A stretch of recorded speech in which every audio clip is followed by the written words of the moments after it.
Update 2. I showed up for Christmas, but mom said, "Sorry, I think you have the wrong house." Shocked, I left. Minutes later, my brother called. "Don't be upset, but you know we couldn't let you in." I replied, "Understood." He forgot to hang up. He still thinks helping with rent means he's automatically included. I canceled rent, blocked cards, and by morning, there were 61 missed calls.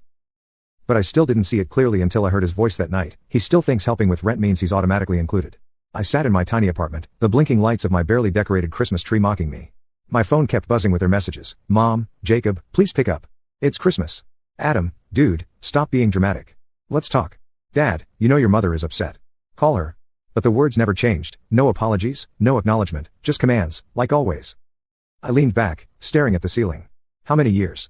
How many times had I been the invisible lifeline, the silent sponsor of their picture-perfect family? The next morning, I called the bank. Canceled the automatic transfers. My name was pulled from the joint account I'd set up for emergencies. Mom's credit card, the one I co-signed? Gone. The gas card Adam used in case of job interviews? Blocked. Then I called the landlord, the one who managed the house they rented. A quiet, simple call. "Yes, I'm calling to update the account. Rent will no longer be paid from my account." I didn't leave a note, no explanation, just a cold, clean cut. I made coffee, watched the snow pile up outside. My phone kept buzzing, missed calls piling up, but I didn't answer. I didn't even watch. And for the first time in years, I felt something warm under the cold, not guilt, not regret, but freedom. It took less than 24 hours for the explosion. The first call I picked up was my mother's, her voice already sharpened to a frantic edge. "Jacob, what did you do? The rent's not paid. The card isn't working." "Did you?" "I did," I interrupted, my voice calm, almost bored. "You can't just do this." She shrieked. "Your brother needs that card for gas. We need the rent covered." "Your father is." "I don't care," I said. Silence. For the first time, she had nothing to say. I could almost picture her standing there, her mouth opening and closing like a fish out of water. "Jacob," she whispered, the panic giving way to something colder, "you're being incredibly selfish." Selfish? I laughed, the sound sharp enough to sting. Was it selfish when I paid your electric bill last month? When I covered Dad's prescription because his insurance didn't work?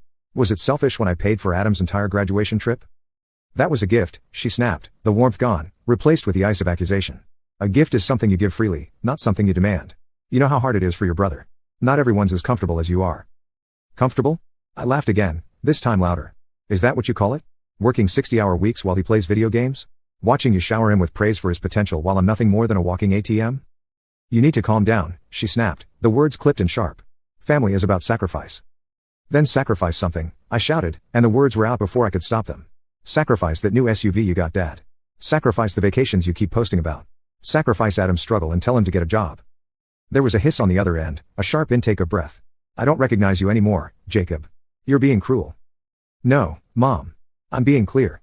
I let the silence hang for a second, then, "I'm done." I hung up. The next call came from Adam, his voice quieter but just as venomous. "Bro, what is wrong with you? Mom's crying. Dad's freaking out. You just cut us off." "Yes, dude.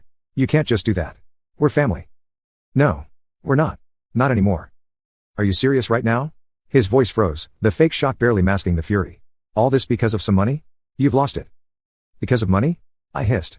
"You mean the money I've spent paying your rent, your credit card, your stupid streaming subscriptions? Or maybe you mean the money I used to keep the lights on at Mom and Dad's house because they were too busy pretending to be upper class to pay their bills? You're such a..." "No. I'm awake. I finally see it. You think I'm just the guy you call when the world's falling apart? But I'm not. Not anymore." "You're being dramatic," he spat, but I heard it, the fear beneath the anger. "You're really going to ruin Christmas over this?" "Christmas?" I laughed again. Was I even invited to Christmas? Or was I just the one expected to pay for it? "I can't believe you." "You don't have to." I was done. I was free. And then came the group text, the nuclear option. "Mom, family meeting now. Everyone come to the house." I thought about ignoring it, about staying in my warm, quiet apartment, letting them scream into the void. But a dark, cold fury was already pulsing in my veins. So I grabbed my coat, locked the door, and drove. The house was lit up like a postcard, warm light spilling from the windows, the wreath on the door twisted in fake holly and gold ribbon. I stepped inside without knocking. They were all there. Mom, her face blotchy and tear-streaked. Dad, pacing by the fireplace, his fist clenched. Adam, slouched on the couch, his phone glowing in his hands. Finally, Mom cried, rushing toward me. "Jacob, this has gone too far. We're family. We don't just turn our backs on each other." "You did." The room froze. I saw the shock in her eyes, the way Dad's pacing stopped. Even Adam looked up, his mouth falling open. "You did. The moment you closed that door on me. The moment you shut me out, laughed about me behind my back. The moment you decided that I was nothing but a wallet to you." "That's not true," Mom gasped. "You're a son."